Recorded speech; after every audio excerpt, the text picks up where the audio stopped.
Writer and journalist association of India Delhi Pradesh महिला इकाई की तरफ से यह पहला मौका था जब टीनापुरी जिंदल जी ने सभी उन बहनों का सम्मान किया जिन्होंने समाज में किसी न किसी रूप में अपना अभिन्न योगदान दिया हो। साथ ही महिला पत्रकारों को भी श्रीमती टीनापुरी जिंदल जी ने कार्यक्रम के आयोजन के दौरान सम्मानित किया। कार्यक्रम के आयोजन में मुख्य अतिथि रहे डॉक्टर श्रीमती कीर्ति काले जी, राष्ट्रीय उपाध्यक्ष श्री अरविंद सिंह जी, देवेंद्र प्रकाश द्विवेदी जी, डॉक्टर श्रीमती अर्चना शौशल्या जी, दिल्ली प्रदेश महिला इकाई की अध्यक्षा श्रीमती टीनापुरी जिंदल जी, प्रदेश महासचिव वाजा इंडिया से और दिल्ली प्रदेश संवाददाता वाजा इंडिया से जुड़े सभी गणमान्य अतिथियों ने अपनी उपस्थिति इस कार्यक्रम के आयोजन के दौरान दर्ज करवाई। साथ ही कुछ ऐसे पुरुषों को भी सम्मानित किया गया जिन्होंने समाज में रहते अपने अलग ही पहचान बनाई है। उन सभी पुरुषों को भी सम्मानित किया गया। में डॉक्टर से लेकर पत्रकार और नेशनल यूथ पार्टी के महासचिव एवं राष्ट्रीय अध्यक्ष शामिल थे। श्रीमती टीनापुरी जिंदल जी ने अपनी पूरी टीम को कार्यक्रम के आयोजन को सफल बनाने के लिए धन्यवाद कहा और आए हुए सभी अतिथिगणों का सम्मान करते हुए उनका स्वागत किया। टीनापुरी जिंदल जी ने इस बात की भी जानकारी दी वाजा इंडिया की तरफ से आने वाले समय में इससे भी भव्य कार्यक्रम के आयोजन की आशा करती हैं। और साथ ही टीनापुरी जिंदल जी ने आए हुए सभी गणमान्य अतिथियों का आभार प्रकट किया। क्योंकि मैं लंबाई से छोटे शब्दों में बोलूँ, सांप्रदायिकता की आग को देखो, सांप्रदायिकता की आग को देखो, ठहर रही है ये चारों ओर। सांप्रदायिकता की आग को देखो, जल रही चारों ओर। मंदिर मस्जिद का मुद्दा हो, मंदिर मस्जिद का मुद्दा हो या बैठे हो देव समान, सबको चाहिए बस कुर्सी, सबको चाहिए बस कुर्सी, भाड़ में जाएगी संसार। भाई भाई को दे के शस्त्र, भाई भाई को दे के शस्त्र आपस में ही लड़ा रहे, भाई भाई को दे के शस्त्र आपस में ही लड़ा रहे। शिखंडी की ओट में छिपकर, शिखंडी की ओट में छिपकर ब्रह्मास्त्र ये चला रहे, शिखंडी की ओट में छिपकर ब्रह्मास्त्र ये चला रहे। सावधान हो जाओ सभी, ये शोर के चारों ओर है, सावधान हो जाओ सभी, ये शोर के चारों ओर है। क्या कुछ होने वाला है, क्या कुछ होने को शेष है, क्या कुछ होने वाला है, क्या कुछ होने को शेष है। आओ मिलके वो राष्ट्र बनाएं, आओ हम सब मिलकर वो राष्ट्र बनाएं, वो राष्ट्र जो तेरा भी हो मेरा भी हो, वो राष्ट्र जो तेरा भी हो मेरा भी हो, जहाँ गंगा पे होती आरती हो और मंदिरों में बजती घंटियां हो और देवालयों में होता शंखनाद हो। जय हिंद, जय भारत, धन्यवाद। अब मैं आग्रह करूंगी हमारे प्रेसिडेंट अर्चना शौशल्या जी का, कृपया। नमस्कार। नमस्कार। Writer and journalist association India महिला इकाई दिल्ली प्रदेश द्वारा आयोजित आज राष्ट्रीय निर्माण में महिला पत्रकारों को साहित्य के लिए आप लोगों ने यहाँ सम्मानित किया। कैसा लग रहा है मैम, और जितने भी अतिथिगण आए थे उनका कैसा रहा आज? जी। सबसे पहले तो मैं आपको धन्यवाद देना चाहूँगी, आप यहाँ पर आए और आपने इस प्रोग्राम को चार चांद लगाए, क्योंकि महिला पत्रकारों की भूमिका इसलिए महत्वपूर्ण है राष्ट्र निर्माण में, क्योंकि एक घर से समाज बनता है, समाज से राष्ट्र बनता है।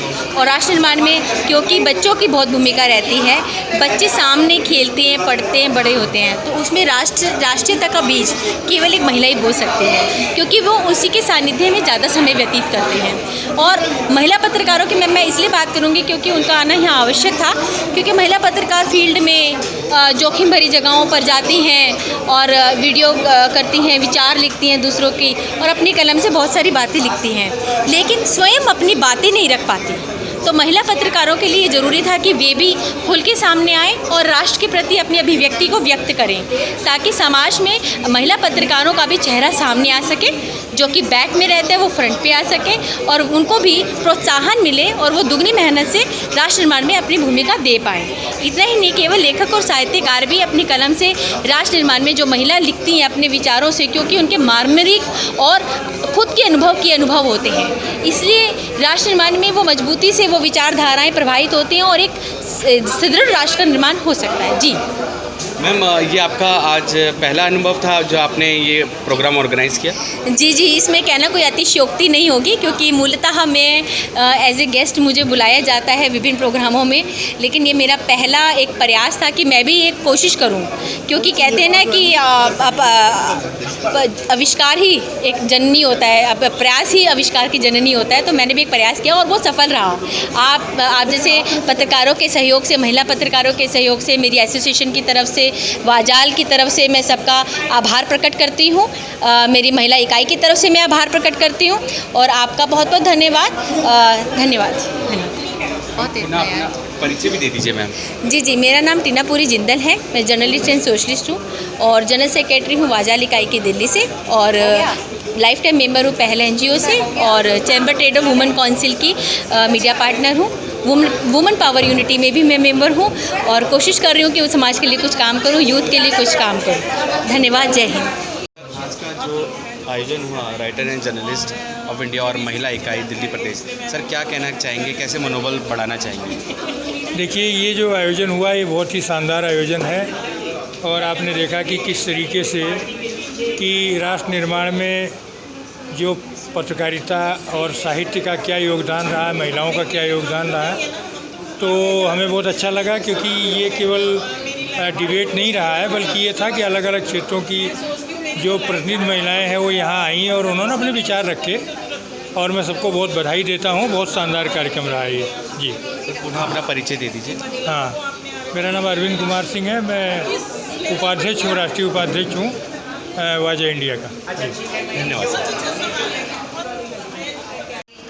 माननीय प्रदेश अध्यक्ष दिल्ली प्रदेश अर्चना शौशिल्या जी, रीता जी, सलोनी जी, जिन्होंने वेन्यू का बहुत बेहतरीन सपोर्ट दिया, उनका भी बहुत बहुत धन्यवाद। और साथियों, writers and journalist association India आज भारत के 14 राज्यों में खड़ा है और देश के लेखकों और पत्रकारों का पहला साझा मंच है।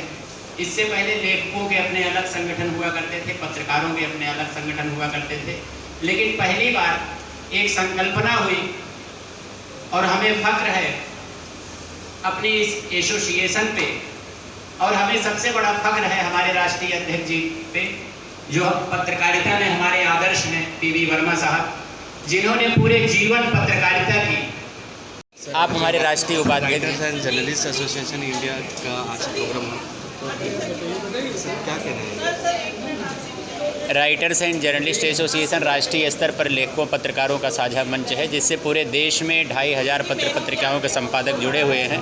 ये करीब 14 राज्यों में संगठन चल रहा है। इसके राष्ट्रीय अध्यक्ष आदरणीय पीवी वर्मा जी हैं, जो NUJ national of journalist union के संस्थापक सदस्यों में से रहे हैं। हमारे राष्ट्रीय उपाध्यक्ष अरविंद कुमार सिंह जी हैं, जो राज्यसभा टीवी के संपादक रहे हैं। इस तरह से एक लगातार ये संगठन आगे बढ़ रहा है और पूरे देश में लेखकों पत्रकारों को लामबंद करने का काम कर रहा है। टीना जी का कैसे शुक्रिया अदा करेंगे आज? टीना जी यहाँ हमारी दिल्ली महिला इकाई की महासचिव हैं। आज कार्यक्रम था राष्ट्र निर्माण में महिलाओं का योगदान, महिला लेखकों पत्रकारों का, और आज हम यहाँ की महिला कमेटी को, टीना जी को, यहाँ के अध्यक्ष अर्चना शौशिल्या जी को, सभी को बहुत बहुत धन्यवाद और बधाई देते हैं इस सफल कार्यक्रम को। सर अपना परिचय भी दे दीजिए। मैं राष्ट्रीय महासचिव writers and journalist association India. जब मैं बहुत छोटी थी तब मैंने फिल्म देखी थी जिसमें कि एक कोई शिक्षिका थी और उसको समाज के लोग बहुत गलत नज़र से देखते थे कि ये तो शिक्षिका है, ये तो नर्स है, ये तो पता नहीं इसके साथ हम कुछ भी कर सकते हैं। लेकिन आज ऐसी स्थिति नहीं है। महिलाएं किसी भी क्षेत्र में जाती हैं तो अपने कर्म के आधार पर अपना स्थान बनाती हैं और एक स्वाभिमान के साथ पूरे समाज के सामने खड़ी होती हैं कि आओ हमसे मुकाबला करो। मैम नमस्कार। मैम जैसे कि राइटर एंड जर्नलिस्ट को लेकर आज एक प्रोग्राम रखा गया है महिलाओं के नवनिर्माण को लेकर, तो आपका क्या कहना है, क्या आपका प्रतिक्रिया है आज के प्रोग्राम को लेकर? सबसे पहली बात मैं बहुत बहुत धन्यवाद देना चाहती हूँ राइटर्स एंड जर्नलिस्ट एसोसिएशन को, और विशेष रूप से अर्चना जी को और टीना जी को। उन दोनों ने मिलकर इतना अच्छा कार्यक्रम यहाँ पर आयोजित किया है और महिलाओं में आत्मविश्वास उत्पन्न करने का ये बहुत बड़ा प्रयास है। महिलाएं घर से बाहर निकलें, अपनी बात साझा करें सब लोगों से। ये बहुत बहुत बड़ा काम है क्योंकि महिलाएं अपनी भावनाओं को प्रकट ही नहीं कर पाती। मंच पर आकर माइक पर अपने विचारों को अभिव्यक्त करने का अवसर आज दिया गया है, तो मैं इस मंच को बहुत बहुत साधुवाद देती हूँ, धन्यवाद देती हूँ और मुझे भी आकर बहुत अच्छा लगा। मुझे आमंत्रित किया, इसके लिए मैं धन्यवाद देती हूँ। पुनः अपना परिचय दीजिए।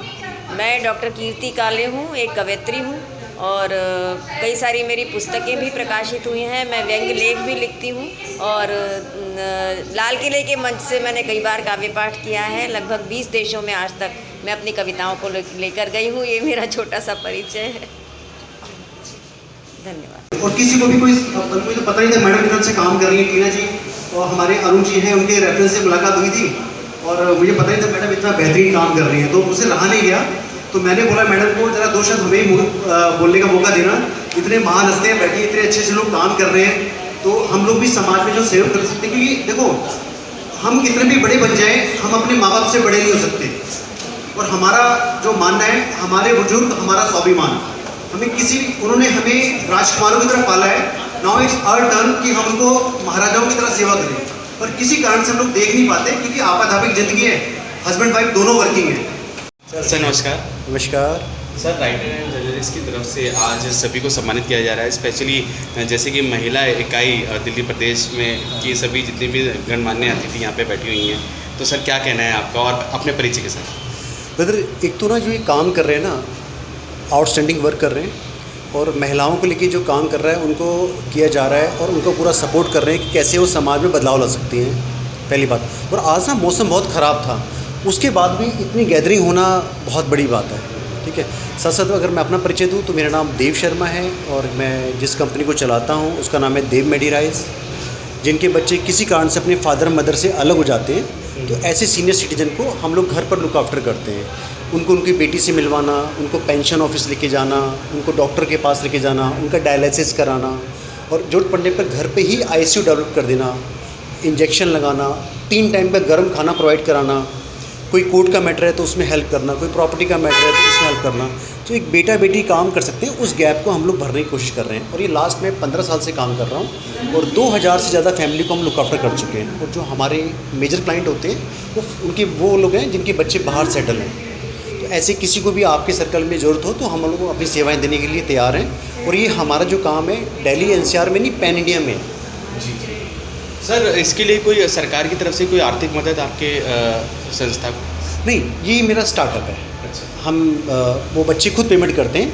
बच्चे चाहते हैं कि आज हमारे माँ बाप ने इस लायक हमें बना दिया है तो उनको पैसा देने में दिक्कत नहीं आती है। बल्कि मैं एक वृंदावन में एक जगह है चोमा, वहाँ पे एक ओल्ड एज होम बना रहा हूँ मैं। तो उसमें 100 आदमी फ्री ऑफ कॉस्ट रहेंगे, उनसे हम 1 भी रुपये नहीं लेंगे। बट अगर वो डोनेट करते हैं या कुछ दान देते हैं तो हम मना नहीं करेंगे, अपनी तरफ से हम कुछ नहीं मांगेंगे। अभी हमने 300 गज जगह ली है, 700 गज जगह और लेंगे, 2025 तक वो बन के तैयार हो जाएगा। सर, जैसे कि हमने देखा अमूमन आफ्टर रिटायरमेंट के बाद बच्चे भी होते हैं, सब कुछ अच्छा चल रहा होता है, लेकिन बावजूद उसके कई बारी आर्थिक स्थिति इतनी ख़राब होती है और उसकी वजह से ना चाहते हुए भी एक साथी चला जाता है। और तो उसके लिए सर क्या काम कर रहे हैं? देखिए, हमने अपना एक क्लोज ग्रुप बना रखा है। तो अब उत्तम नगर एरिया में हम लोग 65 लोगों को, 60 से 65 लोगों को हम लोग पर डे टिफ़िन देते हैं। अभी तक आपने सुना होगा कि बच्चा गोद लेना, हमने एक मुहिम चलाई कि आप बुज़ुर्गों को गोद लो, हम बुज़ुर्गों को गोद लो। तो यहाँ पे 35 रुपये का हम लोग सबसे लेते हैं कि आप एक बुज़ुर्ग को गोद ले लो, पर डे 35 रुपये देना है। और ये करीब करीब 1100 रुपये के आसपास बनता है जी। 1100 रुपये में आप एक बुज़ुर्ग को गोद ले लेंगे और आपके नाम से वो खाना खाते रहेंगे। तो ये काम कर रहे हैं सर। अभी आपने मंच के माध्यम से बताया था कि कार्डिया से जुड़ी कुछ ऐसी समस्याएं हैं जिनमें तुरंत आपकी संस्था से संपर्क किया जा सकता है और 24 आवर्स वो सर्विस है। तो सर उसके बारे में थोड़ा बताइए। हाँ, मेरा ये मानना है, एक वर्ड होता है सेकंड ओपिनियन। अगर किसी को कार्डियोलॉजी से संबंधी, हार्ट से संबंधी कोई भी दिक्कत है, आपका लाइन ऑफ ट्रीटमेंट जहाँ चल रहा है चलाते रहिए। उसके बाद भी आपको लगता है कि लाइन ऑफ ट्रीटमेंट सही चल रहा है, नहीं चल रहा है, या सरकारी हॉस्पिटल में हमें बेस्ट क्या मिल सकता है, तो आप, मेरा नंबर है 7703891038। मैं दोबारा रिपीट करता हूँ, 770389 919038। तो किसी को भी सेकंड ओपिनियन चाहिए तो आप हमें कभी भी कॉल कर सकते हैं, पर नॉर्मली जो टाइम सही रहेगा 10 बजे से लेकर 6 बजे तक। But in case of emergency आप कभी भी हमारे को व्हाट्सएप पे बात करके कॉल कर सकते हैं। हम लोग पूरी हेल्प करेंगे आपको, जो भी प्रैक्टिकली पॉसिबल है। मतलब कोशिश करेंगे, आउट ऑफ द वे जाना पड़े तो भी हम जाके करेंगे, क्योंकि इंसान ही इंसान के काम आता है। आज हम किसी काम आएंगे, कल कोई हमारे काम आएगा। धन्यवाद सर, आपने इतनी जानकारी हमारे चैनल के माध्यम से। और सर आपका चैनल बहुत बेहतरीन काम कर रहा है। मैं आपकी मैम से मिला था और रियली आप हर एक को मौका दे रहे हैं अपने बारे में बताने का, ये बहुत अच्छी बात है। और पूरा मौका देते हैं और तरीके से समझते हैं कि भाई कैसे कैसे मतलब उनके बारे में, उनके व्यवसाय के बारे में या समाज में वो क्या कंट्रीब्यूट कर रहे हैं। ये मुझे बहुत अच्छा लगा आपका। मेरी शुभकामनाएं आप और आपके चैनल के साथ हैं। Thank you.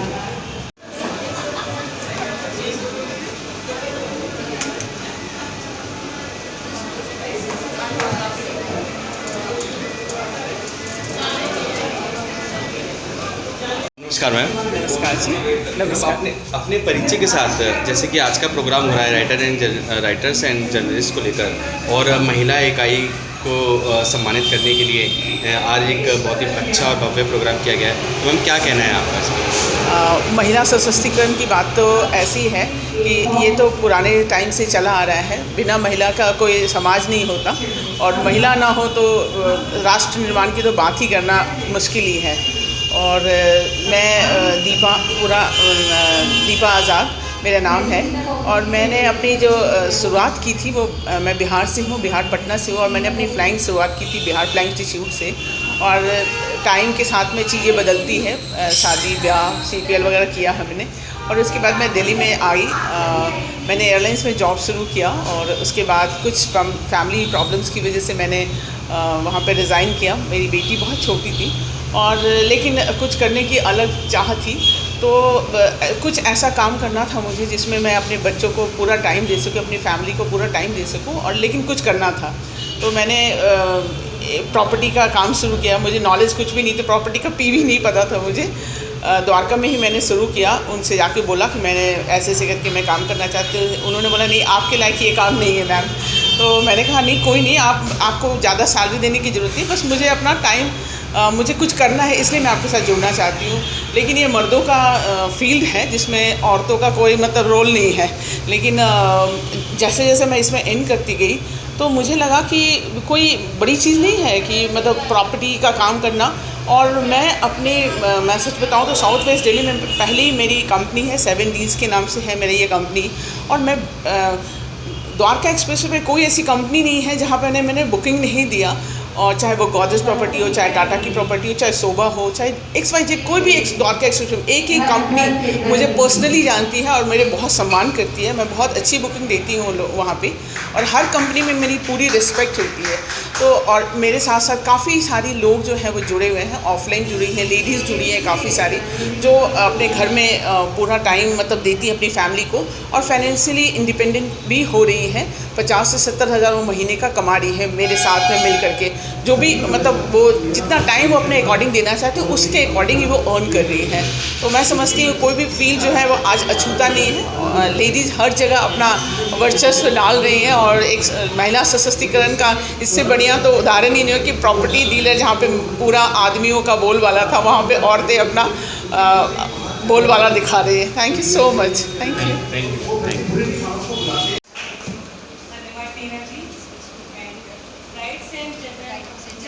एसोसिएशन का मैं बहुत आभार व्यक्त करती हूँ जो इस मंच पर मुझे 2 शब्द बोलने का मौका मिल रहा है। मैं इस मंच की बहुत आभारी हूँ कि मुझे आप जैसे बड़े लोगों से मिलने का मौका मिला, और बहुत अच्छी अच्छी चीज़ें सीखने को मिली, और आप लोगों की काफ़ी अच्छी अच्छी कविताएँ सुनी, आपके विचार सुने। इसके लिए मैं टीना जी की बहुत आभारी हूँ। Thank you so much. एक मिनट पकड़ लो। नमस्कार, myself Haripriya Pandey. I am teacher in Balwan International School, and I'm really very happy कि मुझे इस प्रोग्राम में शामिल होने का मौका मिला, और सभी राइटर्स और कवित्रियों से मिलने का मौका मिला। इनके विचार बहुत ही सुंदर विचारों के द्वारा इस मंच को बहुत ही अच्छा मन, मतलब एक मिनट दोबारा प्लीज़ चाहेंगे मैम।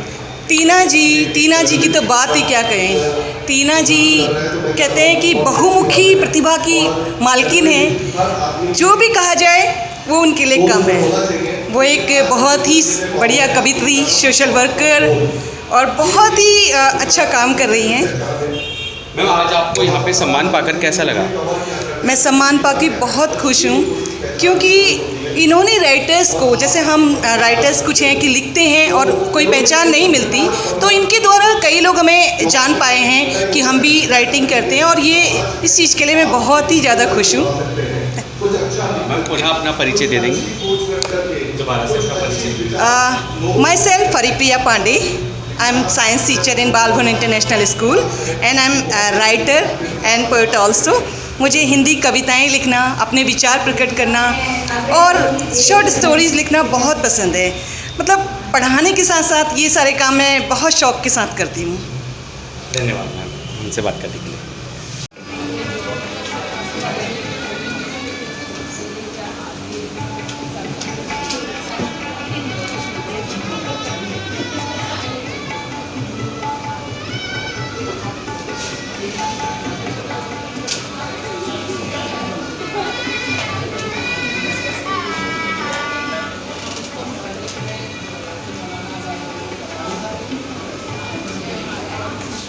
लेखिका होने के नाते समाज की एक रीत बदल दी जाए।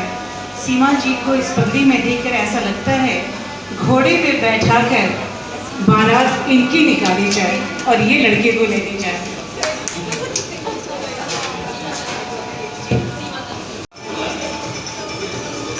बहुत बहुत धन्यवाद आपका। ये पवनदीप जी की भी यहाँ पे ले रहे हैं हम।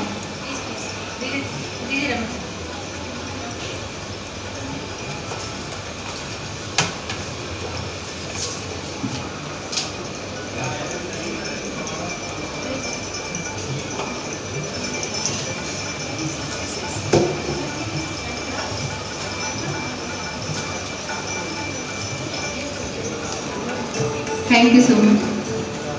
तो राइटर एंड जर्नलिस्ट एसोसिएशन के बीच में मैं इन लोगों को बधाई देना चाहती हूँ कि ऐसे ही ये समाज में रह कर के महिलाओं को जोड़ते चले जाएं और महिलाओं को सम्मानित करते रहें, जिससे कि उनका प्रोत्साहन बढ़ सके, जो एक समाज सेवा में अपनी भागीदारी निभा रही है। और ख़ास तौर से उन पत्रकार लोगों को जो मुद्दे समाज से निकाल करके सरकार तक पहुँचाते हैं। अपना पुनः परिचय दे दीजिए। काम करो ऐसा कि पहचान बन जाए, हर कदम चलो ऐसे कि निशान बन जाए। यह ज़िंदगी तो सब काट लेते हैं, ज़िंदगी ऐसे जियो की मिसाल बन जाए। मेरा नाम सीमा शर्मा, मैं लक्ष्मीबाई प्रशिक्षण संस्थान NGO की संस्थापिका। और सम्मान दे।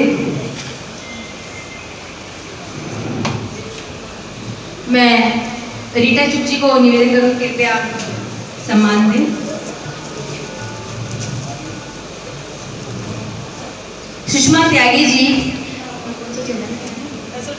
नजर टुडे की पत्रकार हैं, स्वागत है। चीफ एडिटर हैं और बहुत सटीक पत्रकारिता करती है, बहुत सटीक, निर्भक। धर्मांतरण पे मैं इनके साथ ही द कन्वर्जन रिलीज हुई थी, बहुत उम्दा विचार उनके आए। जी बिल्कुल। और सबसे पहले मैं क्राइम देखती हूँ, मैं क्राइम बीट देखती थी, सबसे ज़्यादा मैं पुलिस वालों की पढ़ाई करती हूँ। बहुत बढ़िया, बहुत बढ़िया। इसे कहते हैं ना बेबाकी।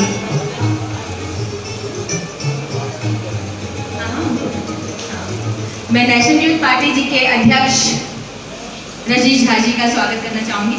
मंजू जी बहुत बहुत धन्यवाद, कृपया स्थान ग्रहण करें। Writer and journalist of India को लेकर एक बहुत भव्य कार्यक्रम किया गया, जिसमें महिला इकाई दिल्ली प्रदेश को सबको सम्मानित किया गया। आपको कैसा लग रहा है? मुझे बहुत अच्छा लग रहा है, क्योंकि इस तरह से महिलाओं को सम्मान मिलता है और महिलाओं के किए गए कार्य सबके सामने आते हैं कि इस क्षेत्र में राष्ट्र निर्माण में महिलाएं क्या क्या कर रही हैं, वो सबके सामने आता है। और मैं चाहती हूँ कि इस तरह के प्रोग्राम, इस तरह के कार्यक्रम होते रहने चाहिए, जिससे महिलाओं का जो महिलाओं के अंदर जो है वो बढ़े, कि उनको भी अपने ऊपर अभिमान हो कि हाँ, हम कुछ कर रहे हैं देश के लिए। टीना जी का कैसे सम्मान और टीना जी के लिए कैसे आभार प्रकट करना चाहिए? टीना जी के लिए मैं ये कहना चाहूँगी कि टीना जी इस तरह के प्रोग्राम करती हैं, उनके साथ मैं पहले भी आई हूँ, उनके साथ पहले भी मैं जुड़ी हूँ और वो इस तरह के प्रोग्राम करती रहती हैं। वाकई में उन्होंने बहुत अच्छा किया है कि महिलाओं को आगे बढ़ाया। लोग जगह जगह आदमियों को सम्मान करते हैं, पुरुषों का सम्मान करते हैं, लेकिन ये पहला एक मैंने पहले भी दिया था कि लक्ष्मीबाई वो NGO था, उसमें भी महिलाओं को सम्मानित किया गया था। एक दूसरा ये प्रोग्राम है, मैं इस तरह के प्रोग्राम जो है अटेंड करती रहती हूँ और उसमें दूसरी बार मुझे सम्मान किया गया है, इसलिए मुझे बहुत अच्छा लग रहा है। धन्यवाद मैम। पुनः अपना परिचय दे दीजिए। मैं सुषमा त्यागी, नज़र टुडे से चीफ एडिटर। क्या कहना चाहेंगी मैम? टीना जी के लिए मैं बहुत बहुत शुक्रिया करना चाहूँगी, उनका और उनके जितने इस यहाँ के मेम्बरान हैं जिन्होंने ये प्रोग्राम ऑर्गेनाइज़ किया। बहुत अच्छा किया, इन्होंने महिलाओं को बहुत आगे रखा और इसके लिए उनका बहुत बहुत धन्यवाद। अपना नाम भी बता दीजिए। मेरा नाम सुनीता पोपली, दिल्ली ब्रेन 24/7 से।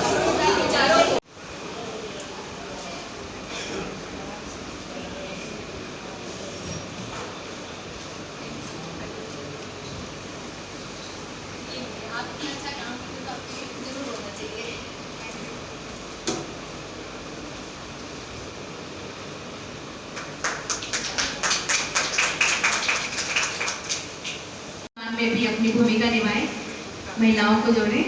धन्यवाद। आपका आने के लिए सॉरी, आपको इमरजेंसी हो गई।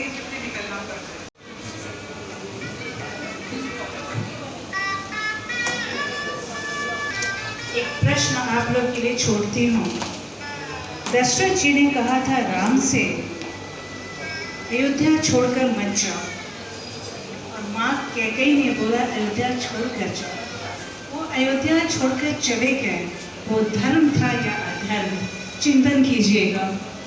वुमेंस को देखा जो भी आगे अपना योगदान दे रही हैं सोसाइटी के लिए, और जैसे मैं मिसेस नोबल हूँ, मेरा स्कूल है, डे केयर है, जिसमें हम छोटे बच्चों को रखते हैं जो उनके माँ बाप सुबह से लेकर शाम तक बिज़ी होते हैं, उन्हें अब माँ का प्यार नहीं मिल पाता। मेरा स्टाफ, हम लोग उनको बहुत अच्छे से रखते हैं और अब हमने स्पेशल चाइल्ड्स को भी रखना स्टार्टअप किया है। तो बस यही है सोसाइटी के लिए हमारा योगदान। बाकी आगे देखते हैं। पुनः अपना परिचय दे दीजिए। Mrs Noble from kids world school, Mahavir. नमस्कार मैम, अपने परिचय के साथ आज के प्रोग्राम जो है महिला इकाई दिल्ली प्रदेश है, राइटर एंड जर्नलिस्ट को लेके, तो मैम क्या कहना चाहेंगी, कैसे प्रोत्साहन देना चाहिए? अभी मैं क्या बोलूँ, बहुत अच्छा लगा मुझे यहाँ पे आके, और वाकई जो लेडीज़ करती हैं कंट्रीब्यूशन टुवर्ड्स सोसाइटी, उनकी अपलिफ्टमेंट के लिए, वो सब चीज़ें मैंने यहाँ पे देखी। और मुझे लगता है कि औरत के साथ साथ आदमी का भी बहुत हाथ रहता है। जब तक उनका सपोर्ट नहीं मिलता ना, तब तक हम कुछ नहीं कर पाते हैं। और जैसे इन लोगों ने बोला, एंड वो हमेशा मैं बोलती हूँ कि हम लोग डिफरेंट रोल्स में आते हैं, लाइक हम माँ भी हैं, हम बहनें भी हैं, सब कुछ हैं, और साथ साथ हम लोग हर चीज़ मल्टीटास्किंग इतना अच्छा करते हैं। मतलब हम अपने घर को भी संभाल लेते हैं, अपने परिवार को, अपने बच्चों को, अपने ऑफिस को, हम लोग मल्टीटास्कर हैं। तो मैं हमेशा कहती हूँ I am proud to be a women, और मैं वुमेन को हर फील्ड में देख रही हूँ। और मैंने अपनी लाइफ के एक्सपीरियंस से देखा है कि ऐसी ऐसी लेडीज़ हैं जो इतनी यंग एज में जिनकी लाइफ ख़त्म हो गई थी, और वो उस लेवल से आके 18, 19, 20 साल की उम्र में आके स्टैंड किया और अपने बच्चों को बढ़ाया, पढ़ाया, लिखाया, बड़ा किया। दैट इज़ मार्वलस, एंड बहुत ही अच्छा सेशन था। Thank you so much. पुनः अपना परिचय दे दीजिए। हाँ, मैं चंद्रकांता मेहरा, मैं रिटायर हूँ एयर इंडिया से। Thank you so much. Thank you. परिचय के साथ आज के प्रोग्राम के लिए कुछ कहना चाहिए? सर, ये मेरा पहला एक्सपीरियंस था। मैं नोबल मैम के साथ हूँ, मैं एज ए टीचर हूँ मैम के साथ। मैम हमारे प्रिंसिपल हैं, और ये मेरा पहला एक्सपीरियंस था। मुझे बहुत चीज़ सीखने को मिला। आशा करती हूँ आगे भी बहुत कुछ सीखूँ यहाँ से। Okay, thank you. नाम भी बता दीजिए। मैं मिसेस सादा। मैम, आज आपको सम्मान पाकर कैसा लगा? सर, आज का सम्मान पाके मुझे बहुत अच्छा लगा। जो टीना जी ने और मंजू जी ने मुझे इनवाइट किया है, ये महिला के ऊपर जो प्रोग्राम किया है, बहुत ही ज़्यादा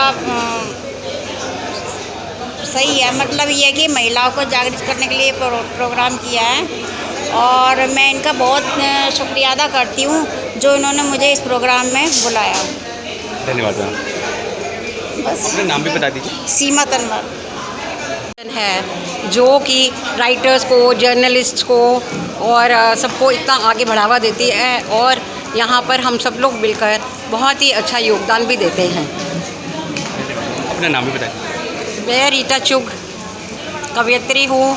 मेरी पुस्तकें भी 2-3 आ चुकी हैं और इंग्लिश की पुस्तक भी मेरी बन रही है। और अभी कल ही मुझे रविंद्रनाथ टैगोर से नमस्ते ma'am, writer and journalist association के साथ जुड़कर कैसा लग रहा है और आज सम्मान पाकर कैसा? मैं तो बहुत ही गौरवान्वित महसूस कर रही हूँ इनसे जुड़ करके। मैं लिखती तो थी अपने युवा काल से ही, लेकिन अब रिटायरमेंट के बाद ज़्यादा समय मिल रहा है तो मैं ज़्यादा लिख रही हूँ। मैं इंग्लिश और हिंदी में कविताएं लिखती हूँ, पोएम लिखती हूँ और मेरी एक धारावाहिक प्रतिलिपि ऐप पे आ रही है कहानी के रूप में। लिखने से शौक़ है, इनसे जुड़ कर के तो मुझे बहुत ही एक अवसर मिला है जो कि मैं इसे खोना नहीं चाहूँगी, मैं इसमें आगे बढ़ना चाहूँगी। मैं बहुत बहुत थैंक्स। अपना नाम भी बता दीजिए। रमा सिन्हा। कैसा महसूस हो रहा है आज सम्मान पाकर? बहुत अच्छा लग रहा है। ये नारियों के लिए जो नारी उत्थान का जो प्रोग्राम था, इसमें मुझे आज ये महसूस हुआ कि कलम में बहुत ज़ोर होता है और बहुत ताकत है जो समाज को आज परिवर्तित कर देगी। अपना नाम भी बता दीजिए। कुसुम कौर। आपने अपने परिचय में ही कहा था कि आप एक मेकअप आर्टिस्ट हैं और बॉलीवुड से भी संबंध रखते हैं, तो मैम क्या कहना चाहेंगी आज के प्रोग्राम को? आज का प्रोग्राम हमें बहुत अच्छा लगा और जो वीमेंस को लेके जो वीमेंस ने तरक्की की है और बहुत अच्छा फील हुआ हम यहाँ जुड़े आके, ताकि हम भी कल को कुछ कर पाए महिलाओं के लिए। इंडस्ट्री में तो हम बहुत काम करते हैं बट ये हमें नया ट्रैक मिला जिससे हम अपने साथ जितनी भी नीडी औरत है जिनको कोई काम की ज़रूरत है, मैं पॉलिटिक्स में भी हूँ, अगर किसी को मेरे थ्रू अगर किसी को कोई नीड होती है वर्क की, वो भी मैं ज़रूर दूंगी। एज ए इंडस्ट्री में किसी को इन करना है उसके लिए भी मैं हेल्प करूँगी। थैंक यू सो मच, मुझे बहुत अच्छा लगा। टीना जी का बहुत बहुत शुक्रिया। मैम पुनः अपना नाम बता दीजिए। My name is Manju Singh. I am a makeup artist and I am a actors and multi talented और मैं जो काम मिल जाता है उसको बड़ी बखूबी से निभाती हूँ और अपने दिल से लगन से सारे काम को बहुत अच्छे से करना जानती हूँ। Thank you. कृपया वो मंच पर आ जाएं। रमा सिन्हा जी आ जाएं, रीटा चुग जी आ जाएं, नोबल शर्मा जी आ जाएं, प्लीज़।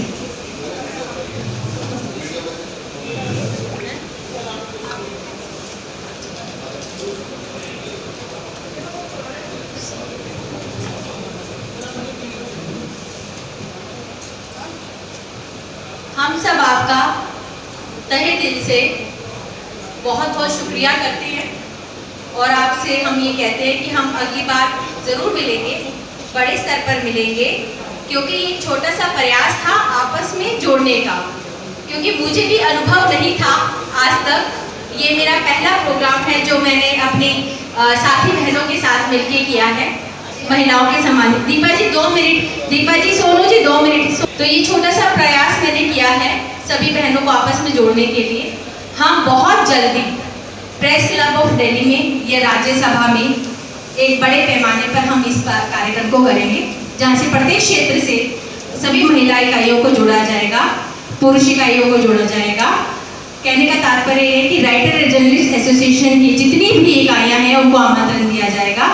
उन सब में मैं आपके सहयोग की अभिलाषी रहूँगी और यहाँ पर आज के प्रोग्राम को मैं यही समाप्त करती हूँ। अगर हमसे कोई त्रुटि हो गई हो तो क्षमा प्रार्थी है, क्योंकि ये हमारा पहला प्रोग्राम है और जितनी हम कोशिश कर सके हमने वो की। मैं धन्यवाद करती हूँ नेशनल यूथ पार्टी का, मैं धन्यवाद करती हूँ हमारे वेन्यू पार्टनर जी का, इष्टल बनी का,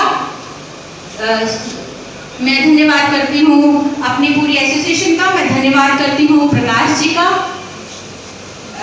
राष्ट्र निर्माण में अपना योगदान है, पत्रकारों का योगदान है, लेखकों का योगदान है, बुद्धिजीवियों का योगदान है, साहित्यकारों का योगदान है और ये योगदान आगे भी जारी रहेगा, निरंतर जारी रहेगा, क्योंकि नदियाँ की धारा कभी रुकती नहीं है और वो सदैव चलती रहती है।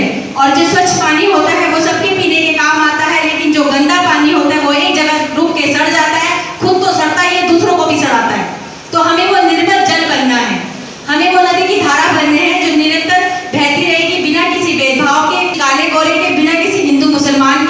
बिना किसी पुरुष और स्त्री के अंतर के बिना चलेगी वो धारा। तो यही है राष्ट्र निर्माण में महिलाओं की भूमिका, एक प्रत्येक व्यक्ति की भूमिका, एवं उसकी भागी संदीप भाई का, जिन्होंने हमेशा मेरे साथ खड़े होकर के मेरा सहयोग दिया है और निरंतर हर चीज़ को बारीकी से देखा है। यहाँ पे आए सभी व्यक्तियों का बहुत बहुत धन्यवाद और मैं आशा करती हूँ कि आप आगे भी हमारा सहयोग देंगे, हमारा साथ देंगे। और इसी के साथ मैं नेशनल एंथम बोलना चाहूँगी। कृपया सभी अपनी जगह पे खड़े हो जाएं, क्योंकि हम सब पत्रकार हैं, साहित्यकार हैं। राष्ट्र की हम बात कर रहे हैं तो राष्ट्रगान होना चाहिए। तो हम नेशनल एंथम शुरू करेंगे। प्लीज सभी अपने स्थान पर जहाँ पर भी हैं वे खड़े हो जाएं, क्योंकि जब हम राष्ट्र की बात करते हैं तो हमें राष्ट्रगान करना ही है।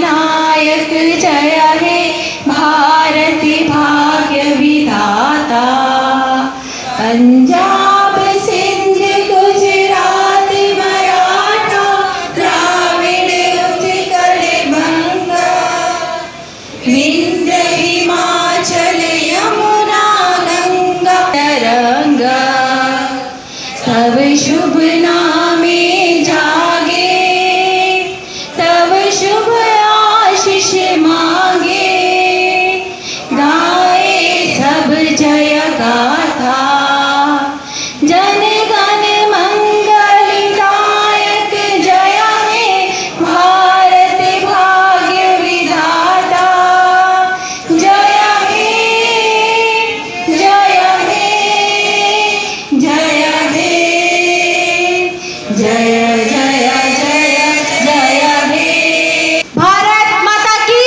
जय, भारत माता की, भारत माता की, वंदे मातरम, वंदे मातरम, वंदे मातरम।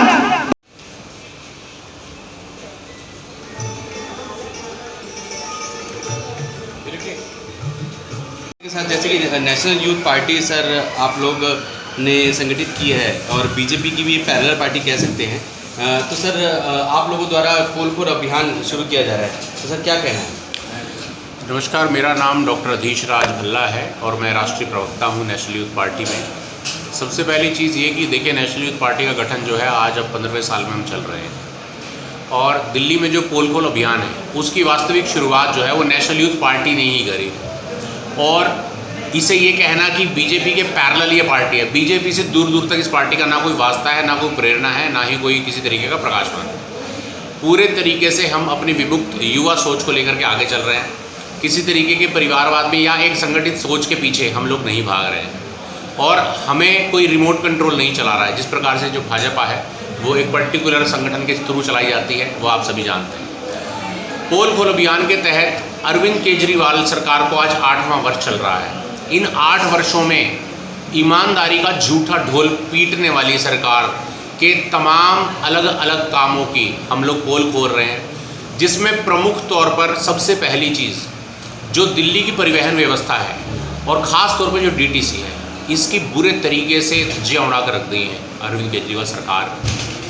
जनता को 7 सालों में एक भी बस खरीद के ना दे पाना जताता है कि कितनी ईमानदार है ये सरकार। कहाँ जा रहा है वो पैसा? जब आप हर बार अपने बजट को सरप्लस करने की वाहवाहियाँ लूटने से नहीं थक रहे, तो ऐसे झूठे प्रचार को कब तक चलाओगे आप? क्यों एक भी बस नहीं आई? आज केंद्र के द्वारा भारी उद्योग मंत्रालय के माध्यम से एक फैम स्कीम के थ्रू जब ये बसेस दी गई, तब भी हरी झंडी फहराने के लिए वहाँ पर पहुँच गए अरविंद केजरीवाल। ये बहुत ही निंदनीय और शर्मनाक है ये, और ऐसी पार्टी को सोचना चाहिए कि जनता के साथ आपका धोखा कितने दिन चलेगा। साथ ही साथ कंडक्टरों के कोरोना काल से अभी तक की 54 दिन की रुकी हुई सैलरी का ना देना, और इसके अलावा जो रोड के ऊपर बस लेन ड्राइविंग, सेन ड्राइविंग, इसके दावे भरना और तमाम पीडब्ल्यूडी की और अन्य सड़कों के अतिक्रमण को ना हटाना। दूसरी ओर ये सीधा सीधा इस तरफ इशारा करता है कि ये भाजपा के और आम आदमी पार्टी के नाक का सवाल बन चुका है। संकरी सड़कें की जा रही हैं सड़कों के सौंदर्यीकरण के नाम पर, यूरोपियन तकनीक के नाम पर। लेकिन मैं पूछना चाहता हूँ कि आज वहाँ पर जितने भी लोग फल बेच रहे हैं, फ्रूट बेच रहे हैं, जितने भी लोग इस तरीके की काम कर रहे हैं, छोटा मोटा रोजगार कर रहे हैं, ये लोग कहाँ जाने वाले हैं? इनको विस्थापन की क्या व्यवस्था बनाई है सरकार ने, जो कि सीधे रूप से सरकार की जिम्मेदारी बनती है, ना कि एमसीडी की। एमसीडी को जो कार्रवाई करनी है वो अपना एमसीडी करेगी, लेकिन दिल्ली सरकार इसके लिए क्या योजना बना रही है? कोई योजना नहीं है और इनको धक्के से इनका करियर ख़राब करने का पूरा काम कर चुकी है आम आदमी पार्टी। इसके अलावा दिल्ली के अंदर जो शराब है, आप देखिए कि आज शराब की स्थिति ये हो गई है, जनता परेशान है, ठेकों को मोहल्लों से सटा करके खोला गया है, लोगों का, बहन बेटियों का, बच्चों का बाहर मोहल्लों से आना दूभर हो गया है, गलत उन पर प्रभाव पड़ रहा है। छोटी छोटी बात के लिए जनता की राय लेकर के हम ये काम करेंगे का वादा करने वाले अरविंद केजरीवाल आज कहीं सड़कों पर नज़र नहीं आते। जनता से झूठे वादे करके आज जो डर का माहौल बन चुका है आम आदमी पार्टी में, हमारी पार्टी के तमाम कार्यकर्ताओं द्वारा जो देखिए 11 टर्मिनलों के ऊपर काली पोतने का काम किया गया, सामने से आकर के, ये काम कोई चोरी छुपे नहीं किया गया, दिन दहाड़े आपके लिखा हुआ NYP, जी बिल्कुल, आपके 11 देखिए दिल्ली के बड़े टर्मिनलों पर ये काम दिन दहाड़े किया गया। ना आपकी सुरक्षा की वहाँ व्यवस्था रही, ना वहाँ पर जन सुविधाओं की सुविधाएं रही। तो ये तमाम तरीके की जो दुविधाएं हैं, इनका समाधान करने की जिम्मेदारी किसकी है? पूरे तरीके से दिल्ली सरकार इसमें विफल रही है और अलग अलग राज्यों में जाकर के दिल्ली मॉडल, जो कोई मॉडल नहीं है, दिल्ली मॉडल मतलब झूठ का मॉडल, भ्रष्टाचार का मॉडल, आप लोगों को दिखा रहे हैं कि आपने एक 300 करोड़ में बनने वाला फ्लाईओवर, उसमें आपने 125 करोड़ बचा दिए। उसी 125 करोड़ की जो फेंसिंग होनी थी, जो रोड बैरियर, साइलेंसर ऊपर लगने थे, सेफ्टी इक्विपमेंट्स, वो आपने नहीं लगाए। उसके अंदर आपने सेंधमारी कर ली, भ्रष्टाचार कर लिया, जिसके चलते पहले होंडा सिटी कार केशोपुर के नीचे गिरी और अभी थोड़े दिन पहले कृष्णा पार्क में गुरुद्वारे के सामने एक बाइक वाला लड़का नीचे गिर के मृत्यु को प्राप्त हुआ। घोर निंदा करती है नेशनल यूथ पार्टी ऐसे कृत्यों की और हम चेताना चाहते हैं आम आदमी पार्टी को कि अब आप बाज आ जाइए, क्योंकि आपको सिंहासन से उखाड़ फेंकने का काम नेशनल यूथ पार्टी तय कर चुकी है और 2025 के अंदर अब नया इतिहास युवाओं के द्वारा रचा जाएगा। योगदान देने वाली सभी महिलाओं बहनों के लिए पुरस्कार सम्मान समारोह आयोजित किया। Writer and journalist association of India की तरफ से सभी महिलाओं बहनों को सम्मानित किया गया जिन्होंने समाज में अपना अभिन्न योगदान दिया है। साथ ही अपने अपने क्षेत्र में अपना एक अलग मुकाम बनाने वाली उन महिला बहनों को जिन्होंने विषम परिस्थिति में रहते हुए भी अपना एक अलग मार्ग बनाया और आज वे समाज में अपना अग्रणी योगदान देते हुए नजर आती हैं। Writers and journalist association of India की तरफ से दिल्ली प्रदेश महिला इकाई के सभी सदस्यों ने मिलकर इस कार्यक्रम को सफल बनाने में अपना अग्रणी योगदान दिया। कार्यक्रम के पूरा कार्यभार writer and journalist association of India की महासचिव श्रीमती टीनापुरी जिंदल जी ने अपने कंधों पर संभाल रखा था। Writer and journalist association of India महिला इकाई के सभी सदस्यों ने इस कार्यक्रम को सफल बनाने में अपना योगदान दिया। जैसा कि आप देख सकते हैं कि मंच पर सभी महिलाएं जो कि writers and journalist association of India Delhi Pradesh महिला इकाई से जुड़ी हैं, उन्होंने इस कार्यक्रम को सफल बनाने में अपना अभिन्न योगदान दिया। हम सबका मन सबकी आवाज़ से संदीप चौहान की रिपोर्ट।